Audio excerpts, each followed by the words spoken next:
अस्सलामुअलैकुम। खबर शामिल करते हैं। मौज़िया बदर के रिहायशी चौधरी इशफाक वकील ने हमारा जीना हराम कर रखा है। हमारे सर से छत भी छीन ली और हमारे घर का सारा सामान भी चोरी कर लिया। बदर मीरा का रिहायशी मोहम्मद अकबर ने सरेआम न्यूज़ ऑफिस पहुंच गया। मोहम्मद अकबर ने सरेआम न्यूज़ को अपने साथ होने वाले जुल्म के बारे में बताते हुए कहा कि 18 साल कबल इशफाक वकील ने मुझे बुलाकर कहा कि आप मुझसे ज़मीन खरीद लें। जब मैंने कहा मेरे पास पैसे नहीं तो उसने कहा आप थोड़े थोड़े करके देते रहना, और मैं इसकी ज़बान पे एतबार करके बदर मीरा जंगल में जहाँ दिन कोई आम आदमी जाने से डरता है अपना डेरा बना लिया और साथ साथ इशफाक वकील को पैसे नकद और कभी बैंसों की सूरत अदा करता रहा। जब काफ़ी रकम अदा कर चुका तो मैंने इशफाक वकील को उसके वादे के मुताबिक ज़मीन 1 एकड़ अपने नाम कराने का कहा तो ये यकसर इनकारी हो गया और मुझे बिना किसी नोटिस के एक तरफा कार्रवाई करके मुझसे मेरा घर डेरा ज़बरदस्ती छीन लिया। मैं और मेरे बीवी बच्चे खुले आसमान थले रह रहे हैं। मेरी आला हकाम से इंसाफ के लिए अपील है। मज़ीद अपने साथ होने वाले जुल्म के बारे में सुनिए मोहम्मद अकबर की ज़ुबानी। मोहम्मद अकबर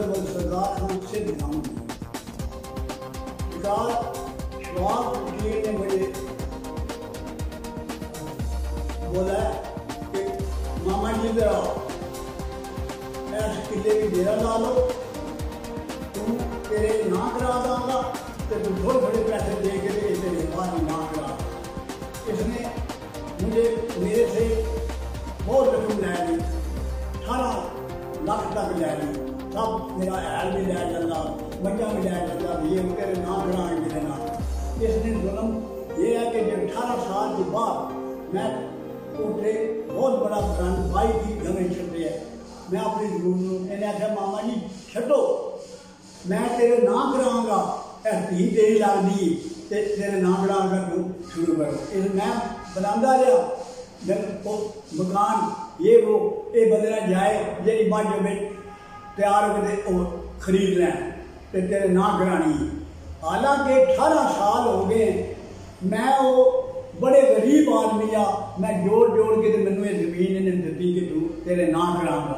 मैं वो पैसे जोड़ जोड़ के मैं वो मकान बनाया। जिस वक्त सारी लिहाज का काम किया, टोके लग गए, सब कुछ मेरा उसे गरीब आदमी बनाता रहा। 18 साल के बाद जिसे पैसे पूरे कर ले लै ले तो ये मेरे पट पट कर लग पाया। ये वकील बनया, पहले मेरी जमीन करते ना पिना ने मेरी जमीन मेरे भरावान केस है, वो केस में जितना ये मेरे ना मेरी कर लग पाया करे जोगिया माल खोल के उसे बन के मेरे मुड़े चोर बनाने वास्ते। वो भी मेरा सदीर शानदार जिंदा है, पटवारी जीवदा है, जिन्हें मैनू बहुत बड़ा केस करके मैनू बचाया। फिर इसने क्या किया कि ये सारे होड़ इन्हों का पटवारियों नाल भी आ, मैनू मैंने फर्ज लैके दुई तहरीक जी इन्होंने मेरी ऊंजी गल की करोड़ा में, तो मेरे बाप को आते हैं कि मेरा बाप सहन नहीं किए और उन्होंने आख्या कि आ जाओ मामा जी पूरा मुकम्मल पैसे बनाए ने, तो मेरे बाप के सहन आपू इन्हें खुद करके बागड़ी तहसीलदार वो सब साबित हो गया कि जमीन एरी। इन्होंने हेर जबरदस्ती जब मैंने 13 साल 11 साल दलील किया, पैसे वो भरता मुड़ा एक भगौड़ा दे देंगे तो मैं रले वो बूंछी अगले नाल लिहाज का बूंछी वो तमलील वो जनाब दौड़ लगे राज मैं जैसे केस हो गए मैं हार तो सकता नहीं है क्योंकि मैं सच्चा आदमी हाँ। वो मेरे बाप के सहन उन्हें टैक्स किए। दिलावर वकील आगर उन्हें जो जज सामने मैं उसे खड़ा हो गया, मैं क्या मेरे बाप का शनाख्ती कार्ड है, जे मेरे बाप का सहन है तो मैं केस छड़ देना। उन्हें साबित हुई कि एक दफा कर दे उसमें नस आए। इन्हें हेर अंदरों अंदर है काम किया जी। मेरे पता नहीं कि मेरे ना दोनों की हद मेरे बच्चों मैनू जलील कर दिया।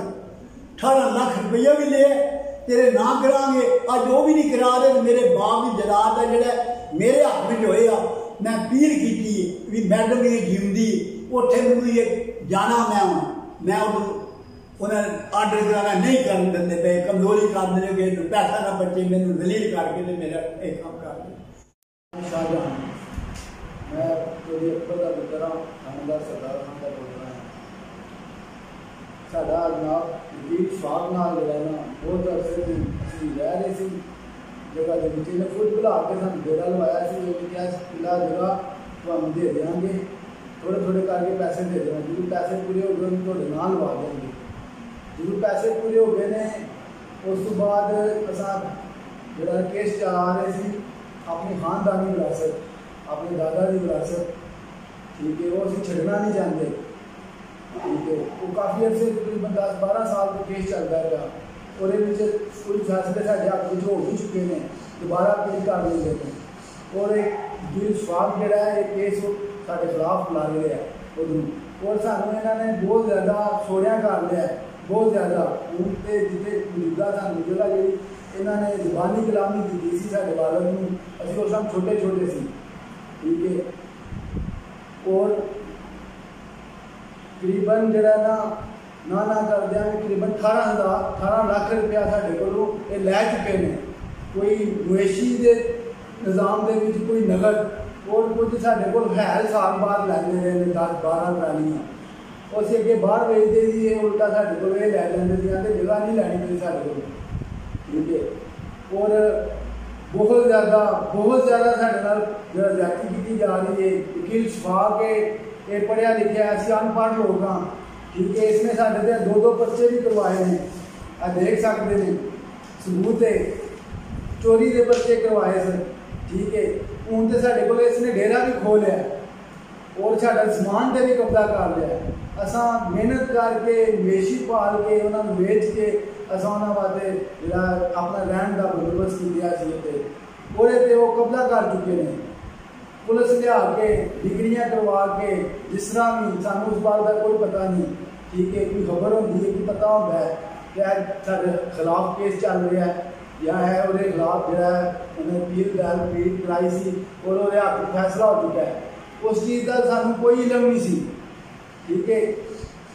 ਔਰ ਜਨਾਬ ਬਰਾਏ ਮਿਹਰਬਾਨੀ ਸਾਡੀ ਅਪੀਲ ਹੈ ਤੁਹਾਡੇ ਅੱਗੇ, ਸਰਕਾਰ ਅੱਗੇ, ਕਿ ਸਾਡੇ ਨਾਲ ਇਨਸਾਫ ਕੀਤਾ ਜਾਏ। ਤਕਰੀਬਨ ਇਸ ਗੱਲ ਦਾ ਸਬੂਤ ਹੈ ਗੱਲ ਕਿ ਸਾਡੇ ਖਿਲਾਫ 4 ਕੇਸ ਲੜ ਰਿਹਾ ਜ਼ਮੀਨ ਦੇ, ਠੀਕ ਹੈ। ਸਾਨੂੰ ਬਹੁਤ ਜ਼ਿਆਦਾ ਜਿਹੜਾ ਦੁਸ਼ਮਣੀ ਦੇ ਤਹਿਤ ਇਹਨਾਂ ਸੋੜਿਆ ਕਰ ਲਿਆ ਔਰ ਸਾਨੂੰ ਸਾਡੇ ਕੋਲ ਜਿਹੜਾ ਡੇਰਾ ਮੌਜੂਦਾ ਸੀ ਜਿੱਥੇ ਅਸੀਂ ਰਹਿ ਰਹੇ ਸੀ, ਠੀਕ ਹੈ, ਜਿਹੜਾ ਖੁਦ ਅਸਾਂ ਬਣਾਇਆ ਸੀ, ਜਿਹੜਾ ਇਹਨਾਂ ਦੀ ਜ਼ੁਬਾਨ 'ਤੇ ਅਸਾਂ ਜਿਹੜਾ ਕਾਇਮ ਹੋ ਕੇ ਔਰ ਗੱਲ ਕਰਕੇ ਜਿਹੜੀ ਸਾਡੇ ਬਜ਼ੁਰਗਾਂ ਨੇ ਜਿਹੜਾ ਅਸਾਂ ਉਹ ਡੇਰਾ ਬਣਾਇਆ, ਉਹ ਵੀ ਸਾਡੇ ਕੋਲ ਖੋਹ ਲਿਆ। ਇੱਕ ਇੱਟ ਜਿਹੜੀ ਉਹ ਆਪਣੇ ਪੈਸਿਆਂ ਦੀ ਮਿਹਨਤ ਸੀਨੇ ਨਾਲ ਜਿਹੜਾ ਕਮਾ ਕੇ ਉੱਥੇ ਲਾਈ ਹੈ, ਠੀਕ ਹੈ। ਔਰ ਬਹੁਤ ਜ਼ਿਆਦਾ ਤਕਰੀਬਨ 8-10 ਸਾਲ ਹੋ ਗਏ ਨੇ ਸਰਕਾਰ ਕਿ ਤਕਰੀਬਨ ਸਾਡੀ ਖਾਨਦਾਨੀ ਵਿਰਾਸਤ ਦਾ ਕੇਸ ਚੱਲਦਾ ਪਿਆ ਔਰ ਉਹ ਕਰੋੜਾਂ ਰੁਪਏ ਦੀ ਹੈ, ਠੀਕ ਹੈ। ਅਸੀਂ ਅਨਪੜ੍ਹ ਬੰਦੇ ਹਾਂ, ਬਿਲਕੁਲ ਸਿੱਧੇ ਅਨਪੜ੍ਹ, ਠੀਕ ਹੈ। ਸਰਕਾਰ ਬਰਾਏ ਮਿਹਰਬਾਨੀ ਸਾਡੇ ਨਾਲ ਤਾਮਨ ਕੀਤਾ ਜਾਏ ਔਰ ਸਾਨੂੰ ਦੁਬਾਰਾ ਜਿਹੜਾ ਸਾਨੂੰ ਡੇਰਾ ਲੈ ਕੇ ਦਿੱਤਾ ਜਾਏ ਤਾਂ ਕਿ ਅਸੀਂ ਆਪਣੀ ਛੱਤ ਥੱਲੇ ਰਹਿ ਸਕੀਏ। ਅਸੀਂ ਛੱਤ ਤੋਂ ਬਾਹਰ ਜੰਗਲ ਦੇ ਵਿੱਚ ਜੰਗਲ ਬਣੇ ਹੋਏ ਨੇ ਜਿੱਥੇ ਅਸੀਂ ਰਹਿ ਰਹੇ ਹਾਂ। रहमान रहीम।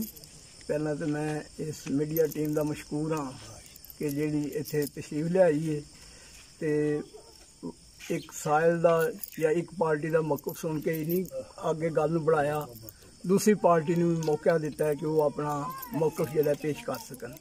मैं इस बारे तुहाडे दाद देना तो इंतहाई मशकूर हाँ कि ऐसे मीडिया के दोस्त अगर मौजूद हों तो माशरे च नामवारी और इस तरह के नाम सुधा हालात पैदा ही नहीं होंगे, यकीनन माशरा समझ जाता है।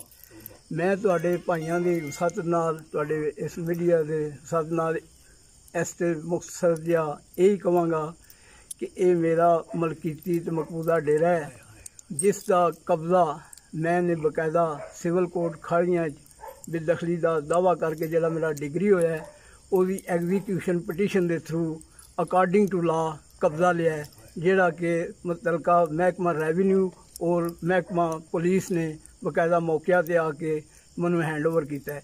ये कोई भी बदयांती या कोई ऐसी जी ज्यादती ना की गई है ना हुई है और ये जो मेरा मुखालफ अपनी कहानी सुना रहा है ये कोई सदाकत नहीं और मैं अपना जोड़ा मौकफ है इसका बकायदा डॉक्यूमेंटरी प्रूफ ही दे सकना और इस बारे ਪੁੱਛਣਾ ਹੋਵੇ ਤੇ ਮੁਤਲਕਾ ਰੈਵਨਿਊ ਹਲਕਾ ਔਰ ਮੁਕਾਮੀ ਪੁਲਿਸ ਤੋਂ ਵੀ ਇਹਦੀਆਂ ਮਾਲੂਮਾਤ ਤੁਹਾਨੂੰ ਮਿਲ ਸਕਦੀ।